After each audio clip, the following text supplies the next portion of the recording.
I don't have a lot of clothing that I feel is extremely precious. There's one piece, my Beatrix Potter vest, which was embroidered by hand. And now there's another thing that I have acquired that I think warrants proper storage. And that is this beautiful silk kurtha top, which was embroidered in India with silk thread and spangles. And it's not going to be stored in here. I also don't really want to hang it up. So today I'm going to show you my method of an archival storage technique for precious garments.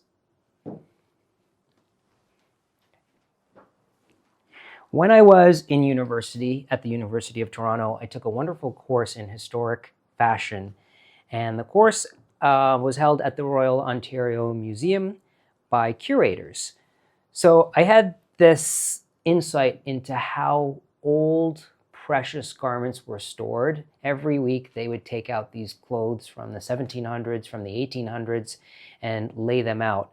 And some things were hung, like heavy coats.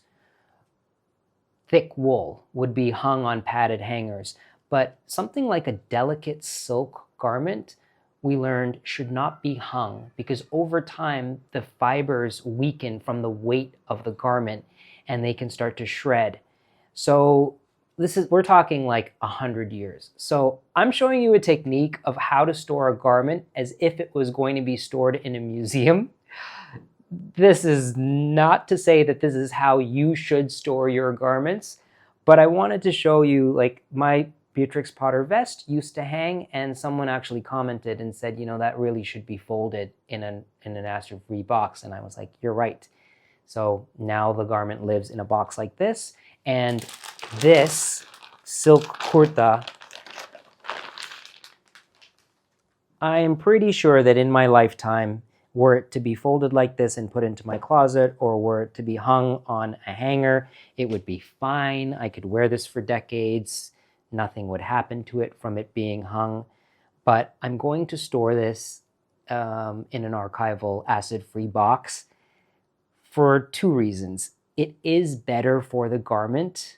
Like, it's really the best way to care for this garment. And I love this thing so much. But the second reason is that it does something to me. For me, the act of opening up the box and opening up the tissue and taking out this really beautiful piece of clothing, it makes me feel like a prince.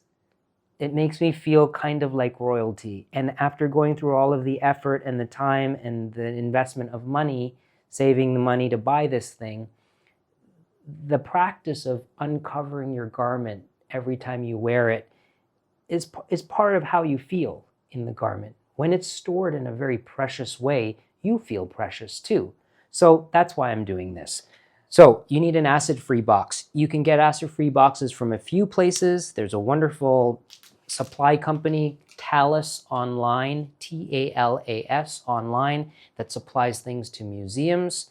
They ship all over. They make wonderful acid-free boxes. This box is from the Container Store, and the Container Store has a few acid-free boxes in different sizes. This is how they're shipped to you, flat. And this is a two-piece acid-free box. There's kind of a standard color. I don't know if it has anything to do specifically with the chemical makeup of the cardboard, but they're always this really beautiful dove blue. It's a bluey gray. It's kind of an in-between color. Actually, I think my living room is painted almost exactly the same color. I love these in-between colors where, is it gray? Is it blue? You can't really say. So there's a method for assembling this box. I'm going to start with the base of the box.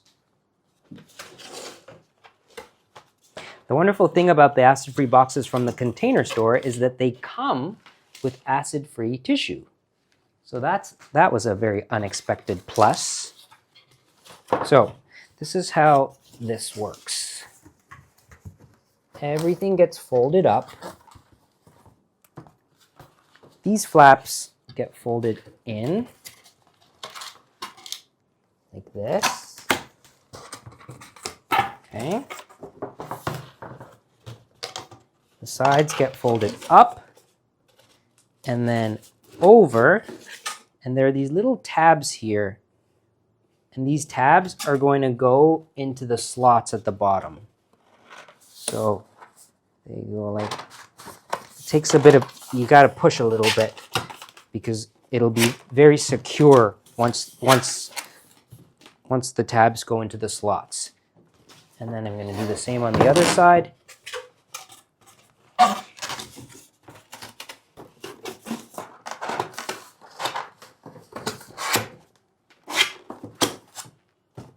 There, and then the short sides get folded in.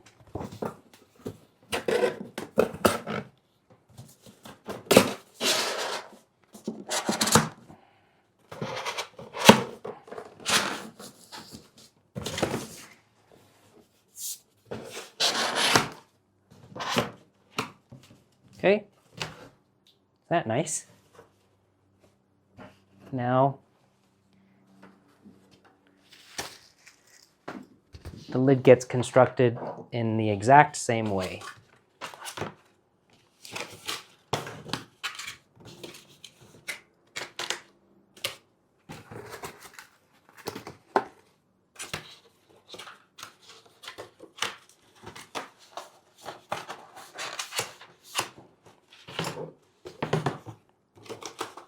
They go together really well. Okay.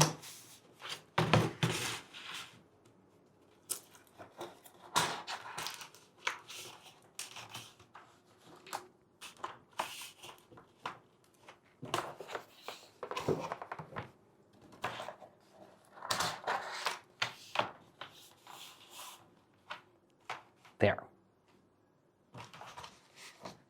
Now, to store, let's set this aside.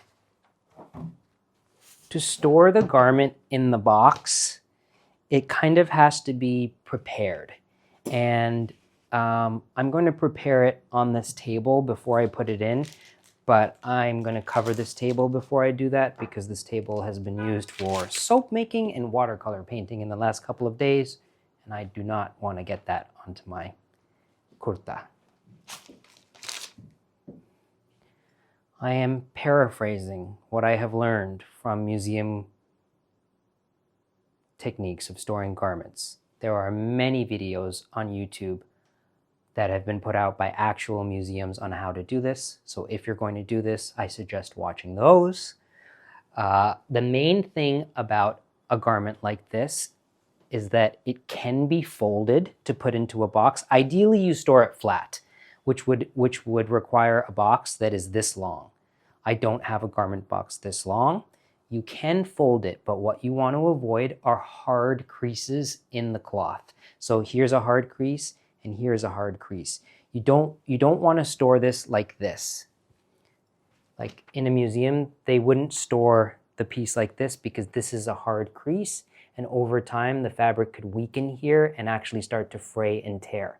So they support all of these hard creases. With a garment like this, the very first thing that they would do is actually put tissue in the sleeves to prevent these hard creases. Right? So this is acid-free tissue. You take a piece.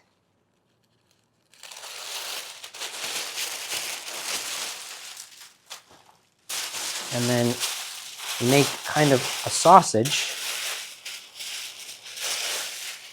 And this would get inserted into the sleeve like this. Just to fill out the sleeve so that it's not, that hard crease is being eliminated. Do that with the other sleeve. It is ridiculous. You might think, I'm not going to store my clothes this way. And really, like, no one's going to store their clothes this way, except if it's something that's worthy of being in a museum. And if you go to a museum and they're pulling out something from 1840, this is how it's stored. And I'm not thinking about 100 years from now when I'm doing this, but with just 2 pieces of clothing that I own, I do want them to be cared for in the best way possible when they're under my care. So that's why I'm doing this. And who knows where these will be in 100 years.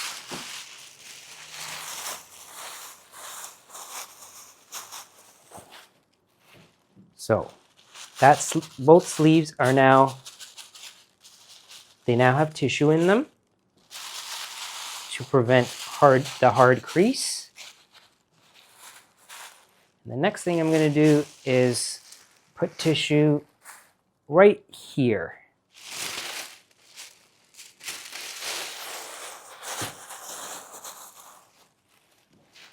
Running almost the entire length of the kurtha,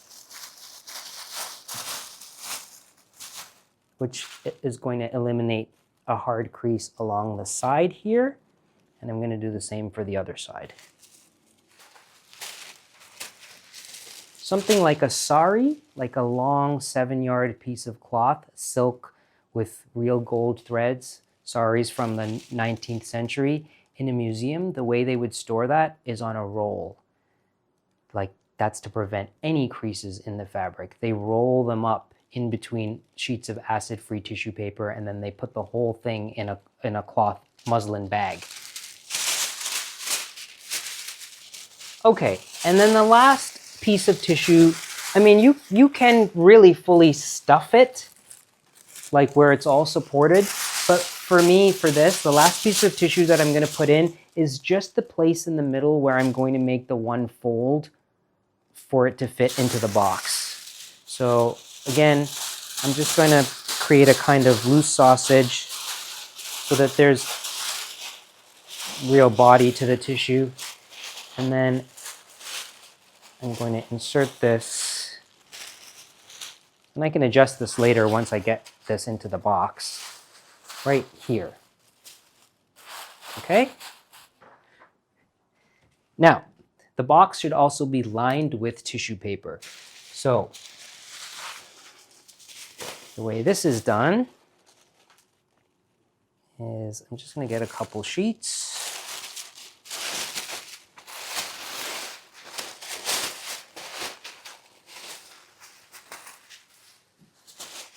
The way I like to do this is to line the box so that the tissue paper actually overhangs, like over the sides of the box, so that when the garment goes in, I can use this to actually cover the top of the garment.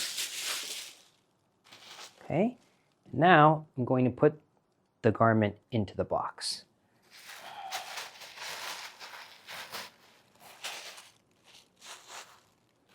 So I'm really now adjusting the tissue paper in the garment to make sure that when I fold it, there aren't these hard creases anywhere. So that anywhere where it's going to be folded is really supported with scrunched up tissue paper on the inside. Now, the one kind of fold that I'm going to do is going to be this way.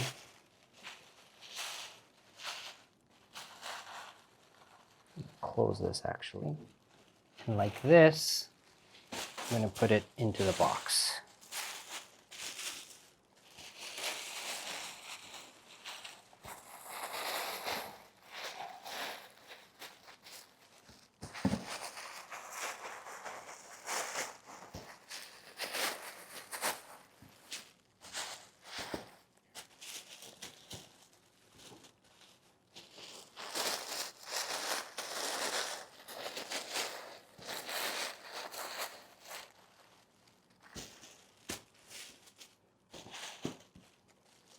There. So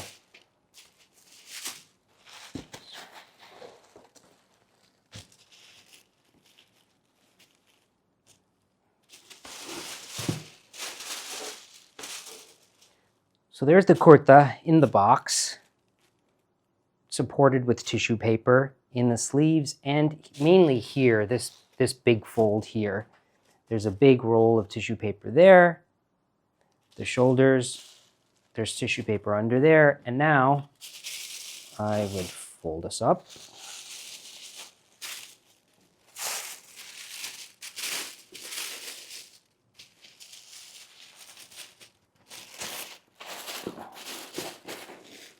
And put the lid on. Now, you don't want to store a garment if it has been soiled. Like if I wear this and sweat in it, I'm not going to wrap it up with tissue paper and put it back in here. What will probably happen with this garment, how I would treat this, is I will wear it, hang it up, wear it a few more times until it needs to be cleaned, until it needs to be dry cleaned, and then when it's cleaned, I'll put it back in its box. I try to prevent the soiling of something like this by wearing the right undergarments underneath. So I'll wear like a t-shirt underneath, or a sleeveless t-shirt, like a vest underneath, so that really any sweating is going to be absorbed into that first before going into this. That's how I really try to prevent having to have this cleaned every single time I'm wearing it. This is the way that I would store a really precious garment, and maybe there's something in your possession that warrants storage like this. Maybe it's your mother's wedding dress, or your grandmother's wedding dress, or your wedding dress that you would like your daughter to wear, or that you would like to pass on. Maybe it's something else. Maybe it's like baby clothes that are really precious to you, or maybe it's something from the family that you have that's baby clothes. Whatever it is, putting it in an acid-free box with acid-free tissue paper supported is going to help those fibers from fraying and breaking and deteriorating over time. It's also keeping it away from light and humidity. You want to store the box. You can put it in a box like this, but the next thing is where you put the box. You don't want to put this in a damp place. You don't want to put it in an extremely hot place. So the ideal place is a cool, dry place away from bright light. That's how I do it.